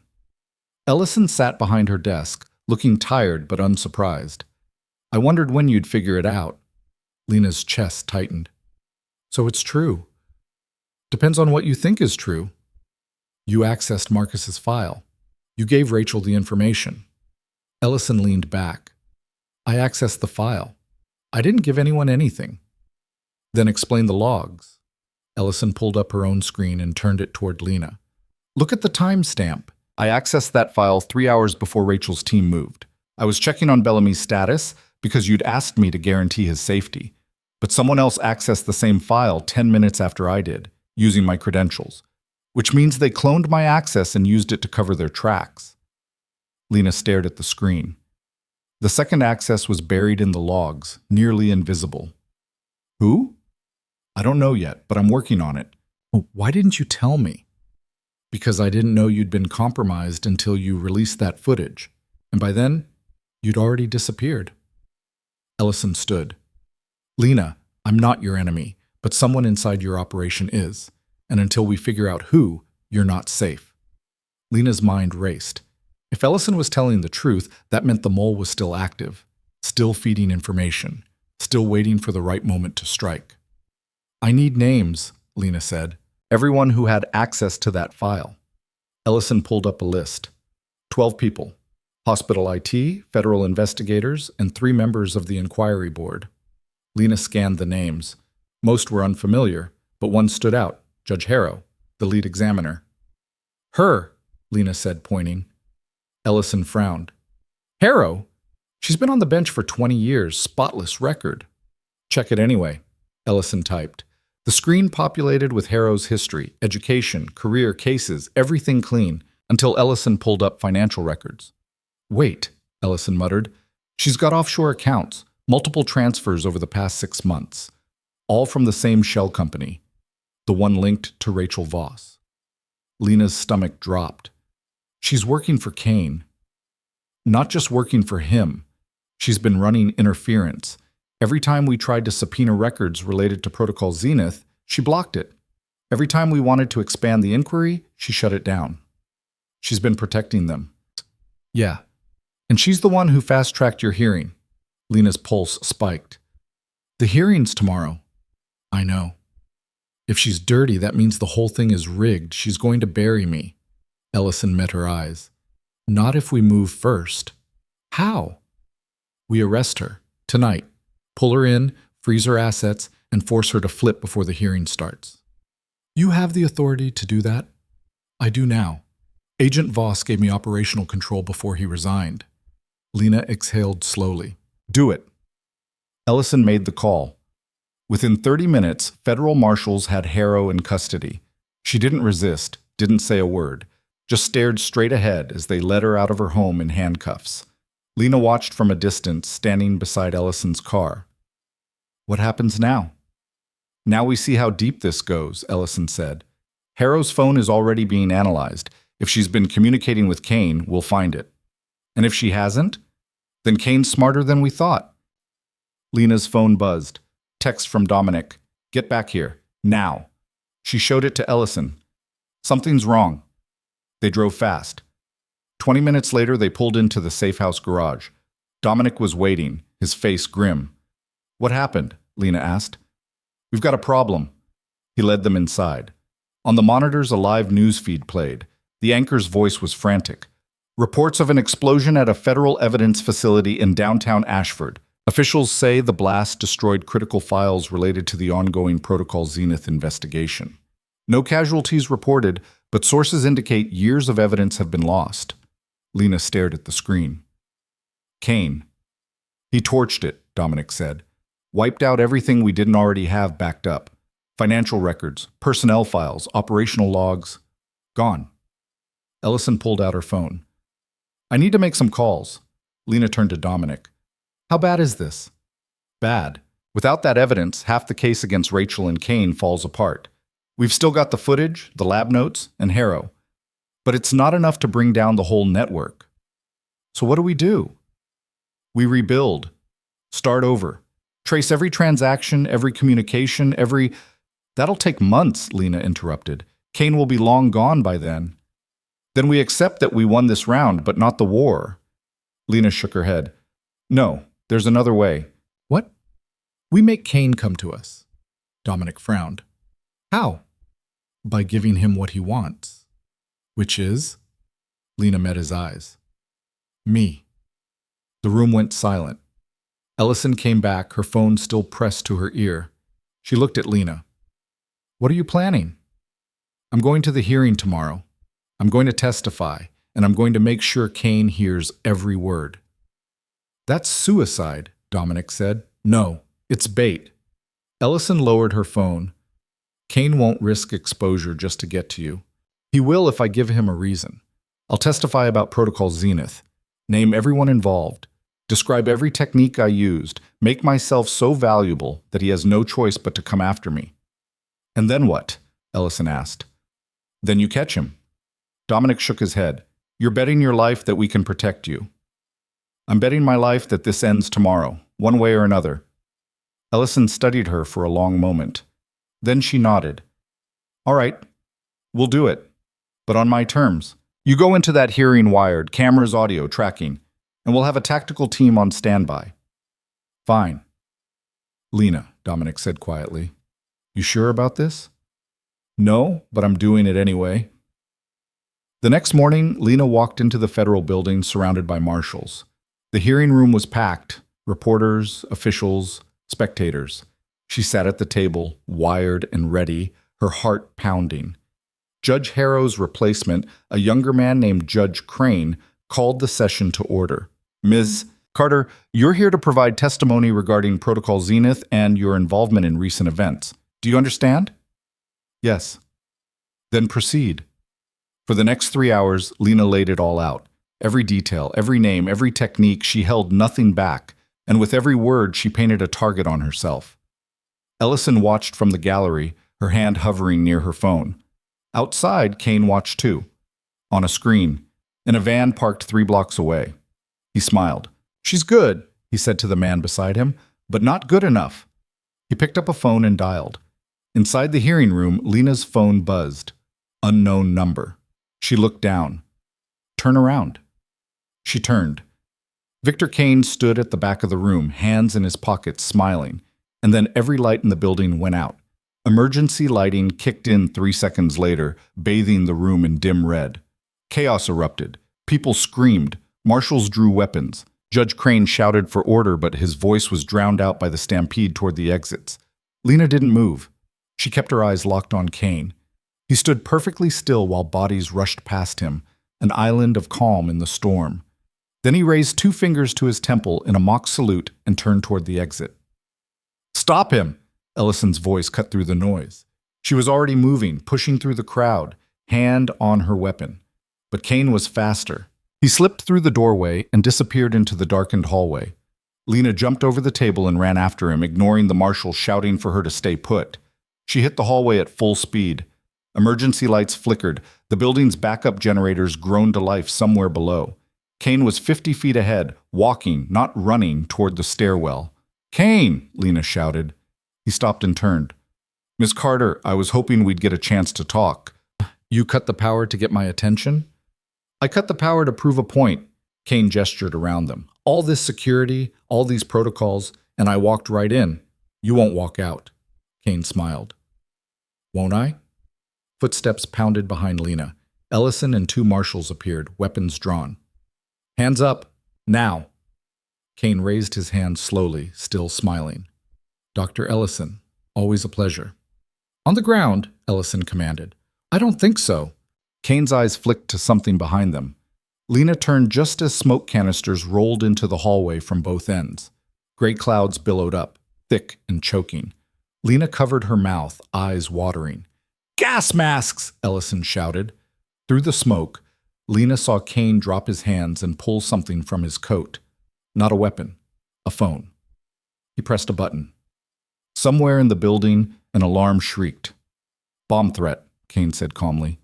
"3rd floor, west wing. You've got about 4 minutes to evacuate before people start panicking and trampling each other. Better move." Ellison's jaw clenched.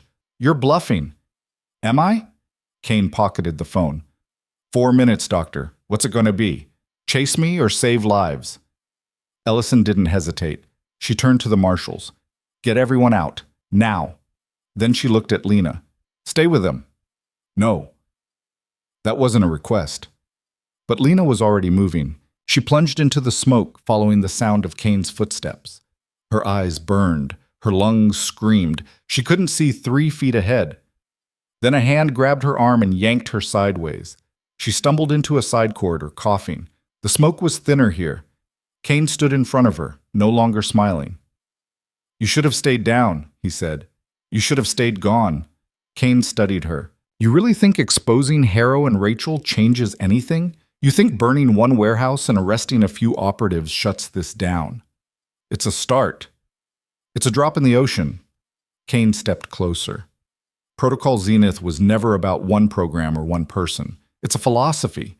The belief that some people are more valuable than others, that exceptional abilities justify exceptional measures.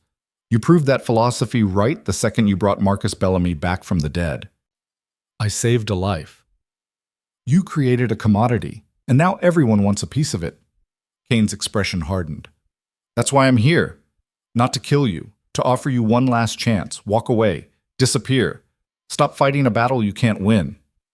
I already won. Did you? Kane pulled out his phone again and showed her the screen. Live news feed. The headline made her blood run cold. Marcus Bellamy, missing from federal protection. Your friend is gone again, Kane said. And this time, we made sure there's no trail to follow. No footage, no witnesses, no evidence. Just an empty room and a lot of questions. Lena's chest tightened. You're lying. Call Dominic. Ask him yourself. Lena wanted to move, wanted to do anything but stand there, but Kane was already backing toward a service door. I'll give you 24 hours to decide, he said. After that, Bellamy becomes a case study, and you become irrelevant. He pushed through the door and was gone. Lena pulled out her phone. No signal. The building's communications were down. She ran back toward the main hallway, where marshals were herding the last stragglers toward the exits. She found Ellison coordinating the evacuation. "Bellamy," Lena gasped. Kane said, "I know." Ellison's face was grim. "I just got word. They hit the safe house 20 minutes ago. Dominic and his team fought back, but Kane's people got through. They took Bellamy." "Is Dominic alive?" "Barely. He's en route to the hospital now." Lena's vision blurred. This was her fault. She'd pushed too hard, exposed too much, made herself the bait without considering what Kane would do while everyone was focused on her. "Where would Kane take him?" Lena asked. "I don't know. But we're running traces on every property linked to the shell companies. If Bellamy's still in the city, we'll find him." "That's not fast enough." "It's all we've got." Lena shook her head. "No, it's not." She turned and walked toward the exit. "Carter, where are you going?" "To get him back." "Alone? That's suicide." Lena stopped and looked back. "Kane doesn't want me dead. He wants me compliant. That's my advantage. And when he realizes you're not going to comply, then I make him regret giving me 24 hours. She left before Ellison could argue. Outside, the city felt too bright, too normal. People walked past the federal building like nothing had happened. Lena found a cab and gave the driver an address, the pier where she'd first met Kane. If he wanted to play games, she'd meet him where it started. The pier was empty when she arrived, just rotting wood and cold wind. Lena walked to the end and waited. Her phone buzzed. "Unknown number," she answered. "You're predictable," Kane said. "I'm watching you right now." Lena scanned the area. Warehouses, shipping containers, a few boats rocking in the water. No sign of him. "Where's Marcus?" she asked. "Safe. For now." "I want proof." "You're not in a position to make demands." "Neither are you. You need me alive and cooperative, which means you need Marcus alive too. So show me." Silence. Then her phone buzzed with an incoming video. Marcus Bellamy, sitting in a chair, hands zip-tied but conscious. His eyes were clear, no visible injuries. "He's fine," Kane said, "and he'll stay that way if you do exactly what I tell you." "Which is?" "Get in the black sedan parked 200 feet behind you. The driver will bring you to me. We'll talk. You'll listen. And maybe, just maybe, we'll find a solution that doesn't end with everyone you care about dead." "How do I know you won't just kill me when I get there?" "You don't. But you're out of options, Ms. Carter, and we both know it." The line went dead. Lena turned.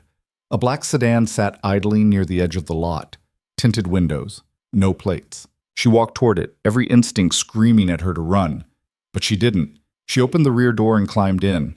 The driver didn't speak. He just pulled out and drove. 20 minutes later, they stopped at an industrial complex on the outskirts of the city. Abandoned factories, rusted equipment, broken windows. The driver opened her door. "Inside," he said. "Third building on the left." Lena got out. The complex was silent except for the wind rattling loose sheet metal. She walked to the third building and pushed open the door. Kane stood in the center of a vast empty space, hands behind his back. Marcus sat 20 feet away, still zip-tied to the chair. 2 armed men flanked him. "Ms. Carter," Kane said, "thank you for coming." Lena walked forward slowly. "Let him go." "In time. First, we talk." "There's nothing to talk about." "Isn't there?" Kane gestured around them. "This facility used to be a medical research lab, cutting-edge work, genetic therapies, regenerative medicine, the kind of science that could change the world. But it was shut down because the methods were deemed too controversial, too risky, too willing to push boundaries." "What's your point?" "My point is that progress requires sacrifice, risks, the willingness to do what others won't. You understand that better than anyone. You pushed past protocol to save Marcus. You ignored orders, defied authority, trusted your instincts over the system. That's not reckless, that's visionary." "I'm not interested in your philosophy." "Then what are you interested in?" "Justice. Recognition. Making sure the world knows you were right." Kane stepped closer. "You already have all that. The inquiry cleared you. Harrow's in custody. Rachel's cooperating. You won. But now you're left with the same question you started with. What comes next?" Lena didn't answer. "I can tell you what comes next if you stay in the system," Kane continued. "Bureaucracy. Red tape. Committees that second-guess every decision you make. You'll spend the rest of your career filing reports and justifying techniques to people who've never saved a life. Is that really what you want? It's better than working for you. Kane smiled. Is it? I'm offering you freedom, resources, the ability to practice medicine the way it should be practiced, without limitations, without oversight, without apology. You're offering me a cage with better bars. No, I'm offering you purpose. Marcus spoke for the first time, his voice hoarse. Don't listen to him, Lena. He's a liar. One of the armed men struck Marcus across the face. His head snapped sideways, blood trickling from his lip. Stop, Lena said, her voice low and dangerous. Kane raised a hand. Enough. He turned back to Lena. I'm running out of patience. And when my patience runs out, people get hurt. So I'm going to make this very simple. You have two choices. Join me, and Marcus walks out of here alive. Refuse, and he becomes the first casualty of your stubbornness. Lena looked at Marcus. His eyes met hers, and she saw something there. Not fear, but trust. He believed she'd find a way out of this. She looked back at Kane. You really think I'm going to work for you? I think you're going to do whatever it takes to save him. That's who you are. You're right, that is who I am. Lena took a step forward. Which is why I'm not leaving here without him. Kane's smile faded. You're unarmed, outnumbered, and running on fumes. What exactly do you think you're going to do? Lena pulled back her sleeve, revealing the wire Ellison had fitted her with that morning. The small red light blinked steadily. I'm going to let them know exactly where we are. Kane's expression shifted just for a second before he recovered. You think Ellison's listening? I know she is. And I know she's been tracking this signal since I got in that car. Kane pulled out a handheld scanner and swept it over Lena. It beeped. His jaw tightened. Clever. You're not the only one who plans ahead. Kane looked at his men. Kill them both. The armed men raised their weapons, and the building exploded inward. Flashbangs detonated. Smoke filled the space. Tactical teams poured through every entrance, shouting commands. Lena hit the ground, covering her head. Gunfire erupted. Short, controlled bursts. Then silence. When Lena looked up, Kane's men were down. Federal agents swarmed the building, and Kane was gone. Ellison appeared through the smoke, weapon drawn. You okay? Lena nodded and scrambled toward Marcus. She pulled a knife from one of the downed men and cut his zip ties. You hurt? I'm fine, Marcus said, rubbing his wrists. Just get me out of here. Two agents helped Marcus to his feet and escorted him outside. Lena followed with Ellison. Where's Kane? Lena asked. He ran. We've got teams sweeping the perimeter. Ellison looked at her. You took a hell of a risk. It worked. This time. They walked outside into blinding sunlight. Paramedics were already treating Marcus. His wife and kids had been brought to the scene. Lena didn't know how, and they clung to him, crying. Marcus looked up and caught Lena's eye. He mouthed two words. Thank you. Lena nodded. Ellison's radio crackled. We've got him. Northeast corner trying to breach the fence. Ellison turned to Lena. You want to see this? Yeah. They walked quickly to the perimeter. Kane was on his knees, hands cuffed behind his back, surrounded by agents. His face was bruised, his coat torn, but his expression was calm, almost serene. Ellison crouched in front of him. It's over, Victor. Kane smiled. Is it? You're going to federal prison, along with everyone else we've rounded up from your network. You caught a few people, shut down a few operations, but the network doesn't die just because I'm gone. There are others smarter, more patient. He looked at Lena. And they're all watching her now. Ellison stood. Get him out of here. They hauled Kane to his feet and led him toward a transport van. He didn't resist, didn't look back. Lena watched until the van doors closed and it pulled away. You think he's right? She asked. About the others?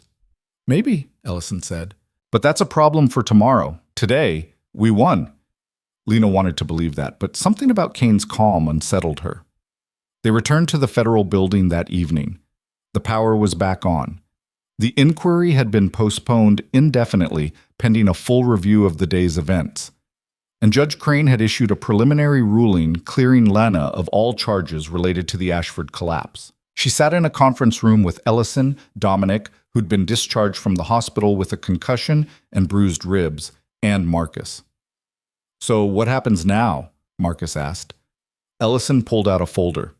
"We're offering you full immunity and witness protection. New identity, relocation, the works." Marcus shook his head. "I'm not hiding. I've got a life here, a family, a job. They might come after you again. Let them. I'm not running."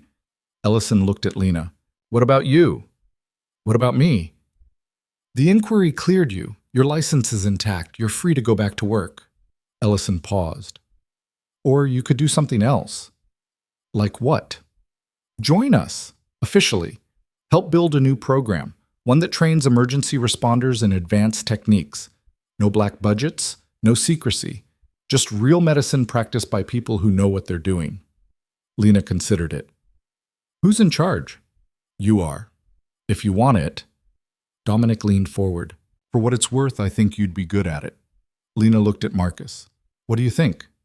"I think you've spent your whole life saving people," Marcus said. "Maybe it's time you taught others how to do it too." Lena sat back. A program like that could change everything. No more fighting the system from the outside. No more watching people die because the rules said to give up. Just real training, real outcomes, real lives saved. "I'll do it," she said. "On one condition." "Name it," Ellison said. "No oversight from people who've never done the work. No committees full of bureaucrats second-guessing field decisions. If I'm running this, I run it my way." Ellison smiled. "Deal." They shook hands. Dominic raised his coffee cup. "To new beginnings." "To not quitting," Lena said. They all drank. The next morning, Lena walked back into the hospital for the first time in 3 months. Dr. Keegan met her at the entrance. "Heard you're starting a program," Keegan said. "News travels fast." "It does when you make national headlines." Keegan smiled. "I also heard you're looking for instructors, people with field experience. You interested?" "Maybe. Depends on the pay." "It's terrible." "Then I'm definitely interested." Keegan walked alongside her. "Seriously, though, what you're building matters. And if you need someone who knows how to navigate hospital politics while you focus on the medicine, I'm in." Lena stopped. "You'd leave this?" "I'd leave anything for a chance to fix the system instead of just surviving it." Keegan extended her hand. "Partners?" Lena shook it. "Partners." They walked through the ER together. Nurses and doctors stopped to watch. Some nodded. Others whispered. A few smiled. Torres jogged over. "Carter, you're back." "Sort of. I heard about the program. You need medics?" "Always." "Sign me up." Torres grinned. "I've been telling everyone who'll listen that I trained under the woman who brought the dead back to life. Figured I should actually learn how to do it." Lena laughed. "It's not that dramatic." "It is to me." Over the next 3 weeks, Lena built the program from scratch. She rented space in an old training facility on the north side of Ashford, ordered equipment, wrote curriculum, recruited instructors. Keegan, Torres, 2 former combat medics Dominic recommended, and a veteran ER doctor who'd spent years advocating for protocol reform. The first class was scheduled for early October. 50 students. A mix of paramedics, nurses, and first responders from across the state. Lena stood in the empty training room the night before, staring at the rows of chairs. This was real. This was happening. Her phone rang. "Ellison." "Just wanted to check in," Ellison said. "You ready for tomorrow?" "I don't know. Ask me after the first day." "You'll be fine. Better than fine." Lena walked to the window. The city lights stretched out below. "Have you heard anything about Kane?" "He's in maximum security, no contact with the outside. His lawyers are filing appeals, but they won't go anywhere. He's done." "And the others? The network?" "We've arrested 14 people in the past month, froze assets in 6 countries, shut down 3 more operations. It's slow work, but we're making progress." Lena exhaled. "Good. How are you holding up?" "I'm okay. Busy. That helps." "It does." Ellison paused. "For what it's worth, I'm proud of you. Not just for what you did at the collapse, for everything after. Thanks. Get some sleep. You've got a big day tomorrow. Lena hung up and turned off the lights. She stood in the dark for a moment, letting the quiet settle around her. Then she left and drove home. The first day of class started at 8 in the morning. Lena arrived an hour early to make sure everything was ready. Keegan was already there, setting up equipment. Nervous? Keegan asked. Terrified. Good. Means you care. By 7:30, students started arriving.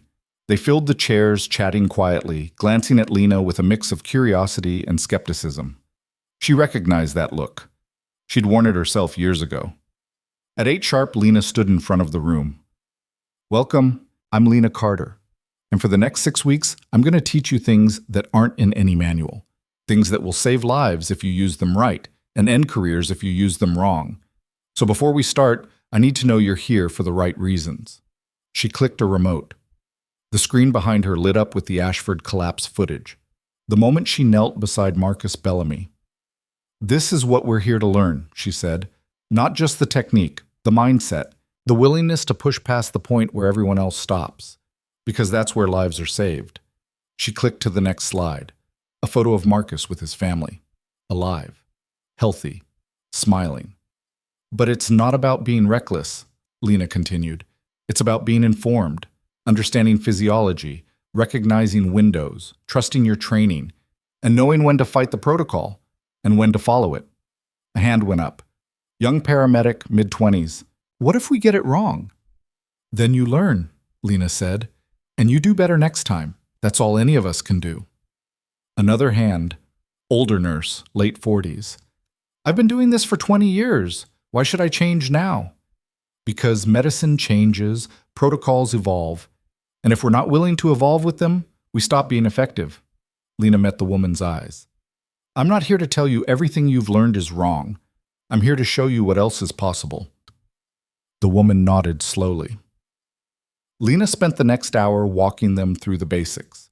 Physiology of cardiac arrest, hypothermia's effect on tissue preservation, the difference between clinical death and biological death, how to recognize the window, and how to act when you found it. By the end of the first day, half the students looked exhausted. The other half looked hungry for more. One of them approached Lena after. I heard what you did, at the collapse, at the inquiry, all of it. Don't believe everything you hear. I believe enough. The student extended a hand. Thank you for fighting for this. Lena shook it. Don't thank me yet. You've still got to pass the practical. The student grinned and walked out. Over the next 6 weeks, Lena pushed them harder than any training program they'd ever experienced. Simulations that didn't follow script. Scenarios with incomplete information. Patients who crashed without warning. Some students quit, others thrived. By the final week, 32 remained. On graduation day, Lena stood in front of them one last time. You've learned techniques most people will never see. You've been tested in ways that pushed you past your limits, and you survived. But surviving the training isn't the same as succeeding in the field. Out there, you won't have instructors watching. You won't have safety nets. You'll just have your training, your instincts, and the person in front of you who needs you not to quit. She paused. So when that moment comes, and it will, remember what you learned here, not just the technique, the mindset, the refusal to give up, because that's what separates good responders from great ones. She handed out certificates, shook every hand, listened to every thank you. When the last student left, Keegan came over. Hell of a class. They did the work. You built the program. Lena smiled. We built it. Torres appeared. Drinks tonight? Whole team's going. I'll pass. Got an early morning tomorrow. Doing what? Starting the next class. Torres laughed. You don't quit, do you? Not when it matters. Lena left the facility and walked to her car. The sun was setting, painting the sky orange and red. She stood there for a moment, watching it. Her phone buzzed. Text from Marcus, dinner Sunday, no excuses this time. She smiled and typed back. Fine, but I'm not cooking. Deal. Lena got in her car and drove. Not home, not yet. She had one more stop to make. 20 minutes later, she pulled up to the Ashford Memorial Park. A small section had been dedicated to victims of the building collapse. 12 names etched into black granite. Lena walked to the memorial and stood in front of it. She didn't know why she came here. Didn't know what she was looking for. Maybe just a reminder of where it all started. A voice behind her. "Thought I'd find you here." Lena turned. Ellison stood a few feet away, hands in her coat pockets. "How'd you know?" Lena asked. "Because I know you." Ellison walked over. "Graduation went well?" "Yeah, 32 certified. Another class starts next month." "Word's spreading. I've been getting calls from departments across the country asking about the program." "That's good." "It is. But it also means you're going to need more space, more instructors, more funding." Lena looked at the memorial. "One thing at a time." Ellison nodded. They stood in silence for a moment. "Kane's appeals were denied," Ellison said. "All of them. He's officially serving life without parole." "Good." "Rachel's cooperation led to 17 more arrests. We're still tracking down the last few members of the network, but it's falling apart." "And Harrow?" 20 years. Conspiracy, obstruction, corruption. She'll die in prison." Lena exhaled slowly. "It's really over." "Yeah, it is." "So what now?" Ellison smiled. "Now you keep doing what you're doing. Teaching, saving lives, making the system better." "And you?" "Same thing, just from the inside." Lena turned to face her. "Thank you for believing me, for backing me up, for everything." "Don't thank me. You did the hard part." Ellison extended her hand. "Partners?" Lena shook it. "Partners." Ellison walked away, leaving Lena alone with the memorial. She stood there until the sun disappeared and the park lights flickered on. Then she got in her car and drove home. 3 months later, Lena stood on a stage in front of 300 emergency responders at the National Advanced Emergency Response Summit. Behind her, a banner displayed the program's logo, a heartbeat line that didn't quit. She'd been invited to speak about the techniques she'd taught, about the lives that had been saved because someone, somewhere, had learned not to give up. "When I started this," she said into the microphone, "people told me it wouldn't work, that the system was too rigid, too resistant to change, that I was wasting my time." She paused. "They were wrong. Not because I'm special, but because the work is, and because every single person in this room has the ability to do what I did, to push past the point where the protocol says stop, to trust your instincts, to save lives that everyone else has written off." The room erupted in applause. Lena stepped off the stage and walked into the crowd. Paramedics and nurses approached her, shaking her hand, asking questions, sharing stories of saves they'd made using techniques from the program. At the edge of the room, Marcus stood with his family. His daughter ran over to Lena. "Miss Lena!" Lena crouched down. "Hey, kiddo, what are you doing here?" "Daddy said we had to come see you. He said you're famous now." Lena laughed. "I'm not famous. You are to us." Marcus walked over. "Thanks for letting us crash." "You didn't crash. I invited you." "Still, means a lot." Marcus looked around the room. "This is incredible. What you've built. It's just a start. It's more than that. You changed the game." Lena stood. "We changed it. All of us." Marcus's wife approached. "We're grabbing lunch after this. You should come." "I've got interviews." "They can wait," Marcus interrupted. "Come on. One meal. You owe me that much." Lena smiled. "Fine. But I'm buying." "Deal." That night, Lena sat alone in her apartment, staring at the certificate the summit had given her. Pioneer in Emergency Medical Innovation. It felt surreal. Her phone rang. Unknown number. She hesitated, then answered. "Ms. Carter?" A woman's voice, not one she recognized. "Who is this?" "Someone who's been following your work. I have a situation that requires your specific skill set. Are you interested?" Lena frowned. "What kind of situation?" "The kind where someone's life depends on you saying yes." Lena stood and walked to the window. The city stretched out below her, lights glowing in the dark. "Send me the details," she said. "Already done. Check your email." The line went dead. Lena opened her laptop. The email was there.